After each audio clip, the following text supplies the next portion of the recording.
এখন লোকে যখন সেলফি তুলতে আসে তখনও খুব আপত্তি হয় আমার। এটা আমার কাছে একটু বিরক্তিকর হয়ে দাঁড়িয়েছে। তো কিছু মনে করবেন না। বিরক্তিকর এই জন্য বলছি, কারণ 40 বছর হয়ে গেছে তো ক্যামেরার সামনে, আর ভালো লাগছে না। আমি সেই জন্যে আমি এখন অভিনয়ের থেকে অবসর নিয়েছি। আমার আর ক্যামেরা দেখতে পছন্দ নয়।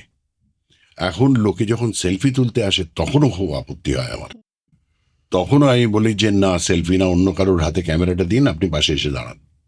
সে ঘাড়ের ওপর হাত দিয়ে মুখটা ঘুরিয়ে সে আমার সেলফি নিচ্ছে, সে একটা অসহ্য ব্যাপার হয়ে দাঁড়িয়েছে। পারলে আমার চুলের মুঠিটা ধরে ঘুরিয়ে দাও। তো এই সেলফির ব্যাপারটা হচ্ছে যে ভীষণ অ্যাগ্রেসিভ হয়ে গেছে, চুলের মুঠি ধরে দাঁড়িয়ে দিচ্ছে না।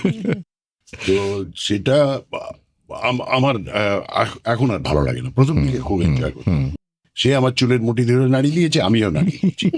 কিন্তু এখন বয়স হয়ে গেছে, এখন মনে হয় যে এটা অসভ্যতা। Let us refrain from doing that. আর এই কারণে আমার মনে হয় যে